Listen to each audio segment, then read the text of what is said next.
Você que está nos acompanhando, nós estamos aqui agora para contar a história da Zípora, parte 4. Entenda-me, por favor, não é uma história fictícia, é uma história real. Trocamos o nome da pessoa para manter a privacidade dela. Então vamos contar agora o relato da Zípora, parte 4. Gente, que é isso? Que é isso? Eu sei que alguma coisa que eu tô falando aqui, você vai falar assim, está parecendo a minha história, mas eu também pensei a mesma coisa. Quer ver? Vamos lá. História da Zípora, relato da Zípora, parte 4. A luta continuava em minha casa. Muita escassez. Minha mãe lavando roupa para fora e meu pai bebendo. Eu não aguentava mais aquela situação, mas eu não tinha qualificação para arrumar outro trabalho decente. Minha mãe nunca soube, mas um dia fui procurar serviço sozinha e andei uma longa distância. Batia em todas as portas e só recebia um não. Não tem vaga, não tem vagas e não tem vagas. E a resposta era sempre a mesma. Em uma dessas idas e vindas, eu andei o dia todo, só recebendo não. Fui a pé, pois não tinha dinheiro para o ônibus. Então fui andando e orando em pensamento, falando com Deus. Que fome, que fome. Mas também eu não teria coragem de pedir nada a ninguém. Mas Deus ouviu a minha oração. Quando eu passava debaixo de uma mangueira, caiu uma manga na minha frente, uma enorme manga, amarelinha e pintadinha. Eu não tive dúvidas que era para mim. Catei aquela manga, limpei na roupa, olhei para cima. Todas as mangas estavam verdes, mas aquela estava madura. Deus tinha preparado para mim. Limpei aquela manga na roupa e saí comendo aquela manga com casca e tudo. Acho que deixei o caroço até branco. Então, quando eu achava que tudo já estava perdido, recebi uma excelente notícia. Iria inaugurar uma fábrica de meia perto de onde eu morava. Oba! Quem sabe seria a minha chance. Dormi sonhando e pedindo a Deus para o dia amanhecer. Na manhã seguinte eu levantei, tomei um café ralinho, comi um inhame e lá fui eu. Nem precisava dizer para vocês o quanto eu era magra. Ainda sou magra, mas hoje tenho o que comer. Cheguei nesta fábrica, meu Deus! Era um clima de alegria, as moças sorriam, os rapazes conversavam, todos estavam ali cheios de esperança para encontrar um emprego. Para falar a verdade, eu estava ali na fila, mas nem sabia o que iria fazer lá dentro, pois depois do trauma de cortar a blusa, e a fila seguia vagarosamente até que chegou a minha vez. Que maravilha! A moça me perguntou: temos vaga para a passadeira. Você quer fazer um teste? Claro que eu quero! Claro que eu quero! Quando entrei dentro da fábrica, nunca tinha visto tantas meias, quantos funcionários já estavam lá dentro. E eu me lembro que senti que estava caminhando para a sorte. Fui pensando. Passar uma meia não deve ser difícil, pois a minha mãe lavava a roupa para fora. E ela falava que quando fosse passar a meia, era só deixar o ferro morninho para não colar a meia no ferro. Então eu entrei dentro da fábrica. Quando cheguei na mesa, percebi onde estão os ferros de passar. E a moça falou: você não vai passar com ferro, mas eu disse: cadê o ferro? E a moça falou: não tem ferros aqui, minha filha, não se usa passar meia com ferro que se usa em casa. É aqui que você vai passar. Olhei para uma mesa enorme, com 10 pés em formatos de meia, e eles eram de alumínio. E eu fiquei pensando: o que eu vou fazer se não tenho ferro para passar a meia? Aí um rapaz ficou olhando para mim e eu disse para ele: Não tem ferros de passar roupa? Como essa moça quer que eu passe a roupa? Ele falou, não, os ferros estão aí, são esses pés de alumínio. Ó, vou te mostrar. Você coloca 10 meias em cada pé e eles são quentes. Depois você vem tirando todas as meias, elas já saem passada. E o rapaz fazia tudo muito rápido. Eu tentei, mas não tinha experiência. Achei tudo muito estranho. Queria passar bem passadinho. Queimei todos os meus dedos e falei com o rapaz: não vou voltar à tarde. Falei muito triste. E ele disse: volta sim, eu te ajudo.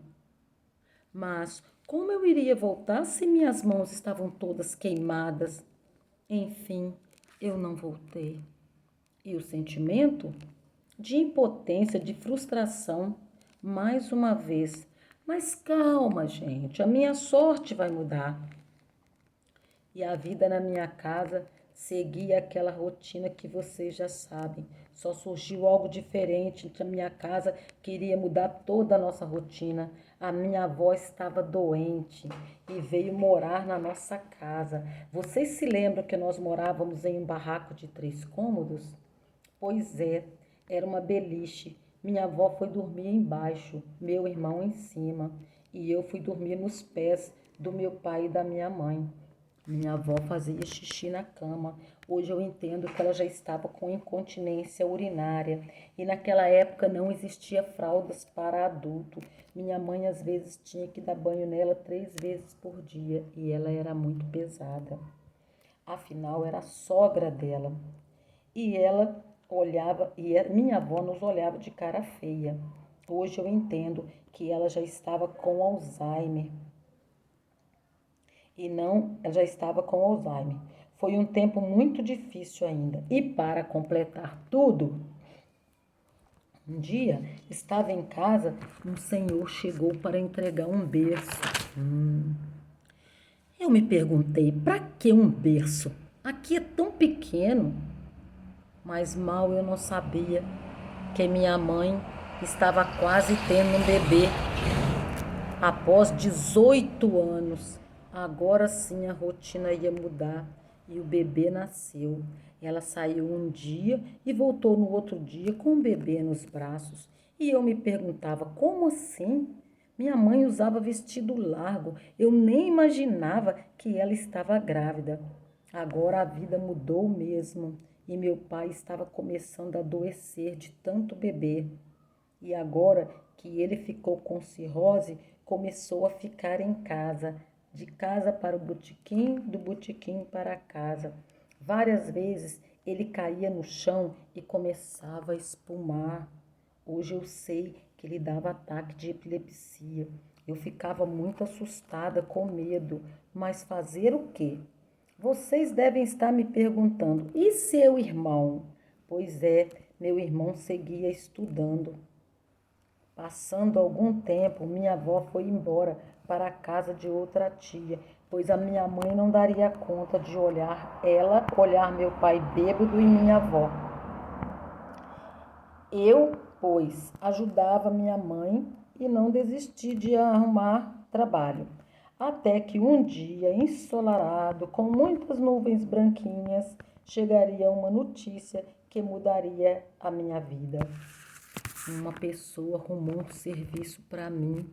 Eu mal podia acreditar. Eu, que tinha parado os estudos na 4ª série, iria trabalhar em uma editora. Como assim? E lá fui eu. Tudo para mim era muito novo. Cheguei naquele lugar, tinha 4 homens trabalhando em máquinas enormes e só eu de mulher. Eu pensava, o que vou fazer aqui?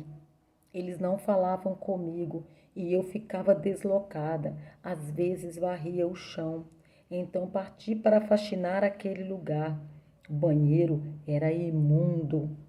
Só homens. E eu coloquei o banheiro brilhando. Aprendi a fazer suco para eles e buscava o pão. Lembrando que mais tarde eu seria a pessoa de total confiança do patrão. Mas até chegar lá, tive que passar por várias perseguições, pois entre eles havia alguns desonestos que desviavam o dinheiro da empresa. Mas eu não sabia de nada, até que um dia eles brigaram entre si. E sem querer eu ouvi, e eles quiseram me colocar na confusão. Diziam entre eles que a partir daquele dia eles teriam que dividir o dinheiro comigo. Eu não sabia de nada e não queria dinheiro nenhum que não fosse o meu. Dividir o quê? Eu fiquei com medo e não voltei mais. Mas o patrão foi na minha casa e perguntou por que eu tinha saído. Ele me indagou tanto, mas tanto, eu não queria falar, mas com muito medo eu falei para ele o que estava acontecendo, o que eu ouvi. Ele pediu encarecidamente para eu não sair, pois eu era pessoa de confiança dele e da esposa dele. Ele só chegava às 13 horas, então o patrão e a esposa pediu que eu chegasse às 13 horas e eu aceitei, pois assim eles estariam lá e eu não ficaria com medo de ser perseguida por eles. Não me lembro quanto tempo fiquei lá, mas eu iria sair, pois Deus iria mudar o meu destino completamente. Passei a ajudar em casa e minha mãe teria outro bebê e o meu pai já estava doente. Um dia, chegando do serviço, minha mãe falou que nós iríamos mudar depois de 24 anos morando naquela casinha de 3 cômodos. Mas como assim? Mudar para onde? Vocês lembram que o meu irmão estudou? Pois é, ele comprou um apartamento financiado, pois já tinha um bom emprego. Então nós íamos mudar. Eu mal pude acreditar. Íamos morar em um lugar que não chovia, tudo limpinho, o chão podia encerar. Que sonho! Aqui a minha vida começa a mudar. Eu saí da editora e voltaria a trabalhar em outro segmento. Na minha casa mesmo, eu iria fazer comida para vender, pois as pessoas gostavam. Eu ficava ocupada, eu ficava ocupada a semana toda, continuava envolvida com a igreja, minha mãe feliz e lutando com a doença do meu pai.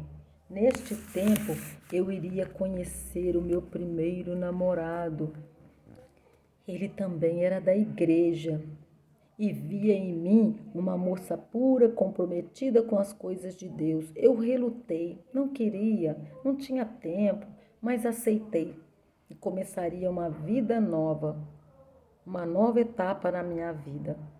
Trabalhava em casa e ajudava minha mãe e agora tinha um namorado. Gente, não é brinquedo não. Esse tipo de inocência a gente só via no passado mesmo. Você vê a questão aí de passar a meia achando que ia passar com ferro de passar roupa, gente, é pureza demais da conta. É isso aí. Vamos seguir em frente, vamos ver o que vai acontecer agora no próximo capítulo. Vamos lá.